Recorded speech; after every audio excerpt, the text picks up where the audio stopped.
Thank you. Our next question is from Mr. O'Quinn. Thank you, Dr. Moffitt. Dr. Wartell, thank you for being with us. Get this microphone over here. Over the past few years, we've had less and less state appropriations given to our universities. And so as a result, our universities have trended towards greater reliance on higher student tuition and higher student fees. And given the fact that UNO has not yet reached its pre-Katrina enrollment, my question is, what would be your enrollment management strategy to ensure the university's budget remains stable?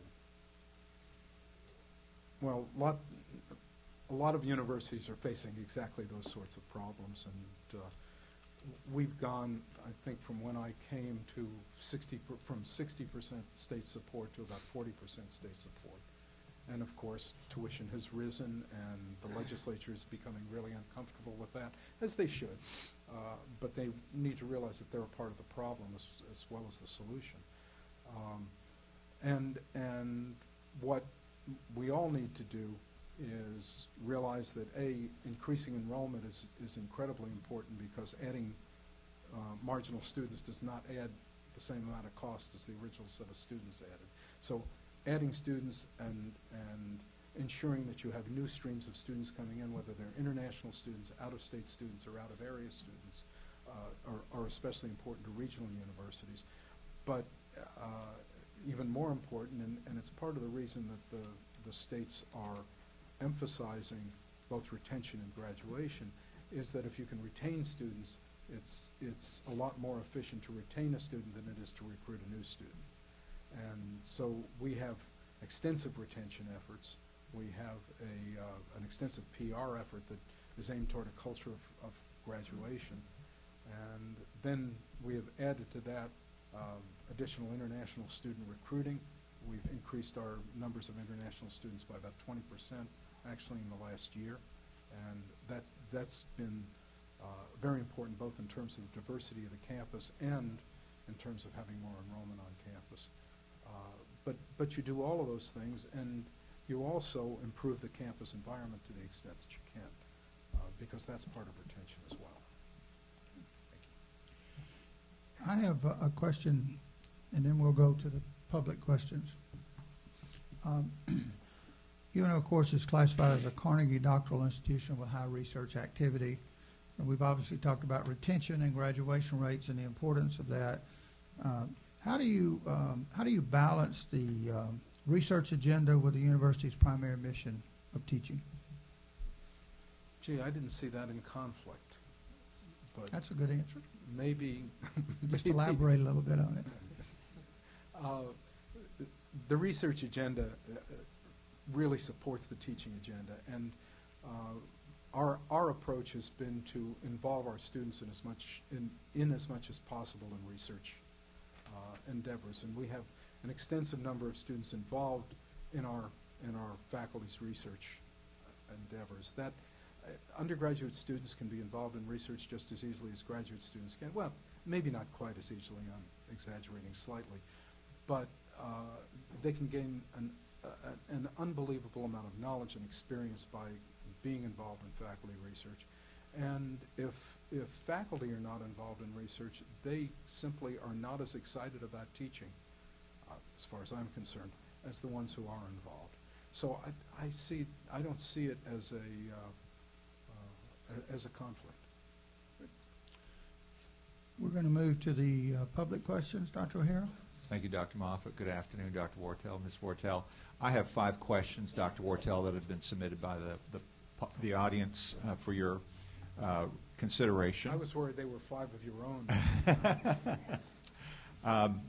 Ann Ryu submits the first question. She's a faculty member here, and she would like to know what your view of the role of the humanities in an urban research university like UNO is. Gee, I've heard that one somewhere before. And I think the focus of that is the protection of what is, as far as I'm concerned, the core of the university. It's never been a question for me that there was a role for the humanities in an urban university. A university, as far as I'm concerned, is not a university that doesn't have philosophy, history, political science, and whether they have an extensive number of majors or not, that's not the issue. It's the issue of having those disciplines within the university. So the role of the humanities is a core role within the university and absolutely necessary, as far as I'm concerned, to the definition of the university.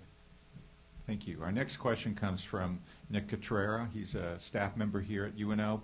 He'd like to know, how would you ignite technological change that benefits the UNO distance learning efforts, as well as support adult and second career students and incoming freshmen? Ignite technological change? I'm not sure that I'm answering that with the following example, but let's try it out.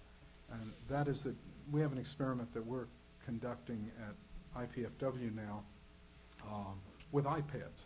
We've provided iPads to a certain number of faculty and said, experiment, try and figure out how are you going to use those in the classroom, how you can better students' learning experiences using them. It's turned out that BKD, the major accounting firm, has decided that that's such a good idea that they bought them for every accounting professor because all of our accounting professors didn't have them. They bought them for all of our accounting professors. So that's one form of ignition. We ignited a little bit of community support, but more than that, it's interesting. Folks are coming up with just incredible ideas for use of them. My best example of that is we have one faculty member who does animal behavioral research on crocodiles in South Africa, leatherback turtles in Costa Rica, and pandas in Chengdu, China. And he has taken the iPads and used them both to Skype with high school classes and with college classes and let them see the research that he's doing directly. So it's experiments like that, I think, that, and funding experiments like that, that begin to ignite, if that's the word that you want,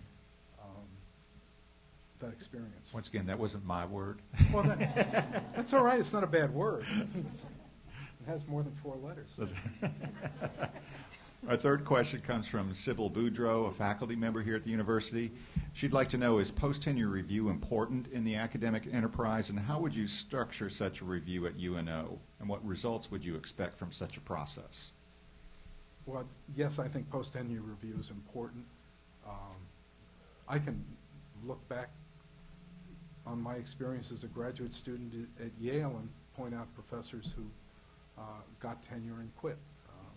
And that is not what tenure is supposed to be for. So I think post-tenure review is very important. How do you structure it? Well, it's colleagues that has to do the post-tenure review, and you'd like to see some external reviews because friends in the department or enemies in the department, for example, don't give you an unbiased opinion very often. What's the result? You want to see more productivity. And by productivity, whether that's improved teaching, improved research, extended research, more grants, whatever, post-tenure review I think is very important. Thank you. Our next question comes from Lindsay Jackiel. She's a graduate student at UNO.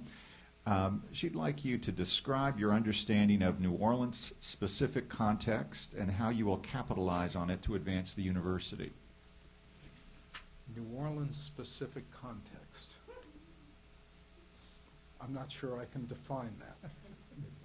But the way I would look at the use of any urban area, and the university is a part of that urban area, is to capitalize on the needs, or to identify the needs of the area and try to support those needs with the expertise of the university. Whether that's the specific context that she's referring to, I don't know, but the university ought to be extensively interactive with the community, and that's something that I would work very hard to support. And our last question, and we've had this question from Ms. Jan Hooks at every session, so, and it's the requisite athletics question. What importance does athletics play with respect to student recruitment, and how would you engage student support for athletics? Gee, I thought the important thing here was faculty support for athletics, but student support for athletics, simplest way to engage student support for athletics is to win. It's really simple. I brought Division I athletics to IPFW. I believe in athletics as an important part of the university. It's an important part of the culture. It's an important part of the environment. It binds students to the university in ways that almost nothing else can. And all you have to do is go to the Harvard-Yale game one year and you find out what that's, well, you do that down here with LSU and Arkansas. It's the same kind of thing. When they both have good football teams. I forgot that part of it. But the point is that athletics are a critical part of university life. It's a part of American culture that you can't deny.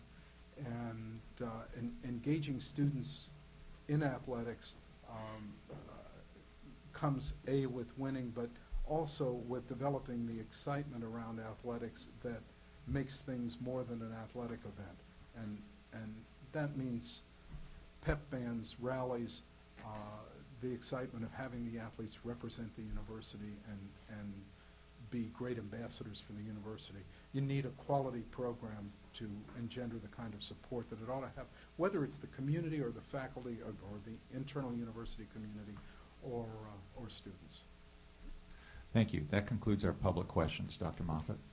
Okay, we are going to go into executive session. That's our normal order of business. But before we do that, I want to reinforce what I said earlier. I want to thank all of you for being here. I want to encourage you to come tomorrow. We would like to hear from you. And I want to ask, what was the author of the last question, Ms. Cook? Jan Hooks. Hooks. Is Ms. Hooks here? You get the consistency award. You have been consistent with your question throughout. We're very pleased that you did that. All right, I need a motion, because our next item of business is to go into executive session pursuant to revised statute 42:6.1 to discuss personnel issues associated with our candidate today. While in the executive session, the committee can meet with its staff, legal counsel, or other persons it deems necessary. No motions or other actions may be taken while in executive session. If I could, I'd like a motion and a second to enter into session. Mr. Coudrain moves. Mr. O'Quinn seconds. Erica, would you please call the roll? Mr. Paul O'Quinn? Yes. Mr. Andre Coudrain? Yes. Mr. David Guidry? Yes. Mr. Gerald Hebert? Yes. Ms. Renee Laparoli? Yes. Mr. John Lombardo? Yes. Mr. Jimmy Long? Yeah. Dr. Neil Maroney? Yes. Mr. Wayne Parker? Yes. Mr. Winfred Sabille? It is unanimous. Okay, we will move to the boardroom downstairs. Thank you. So if we're going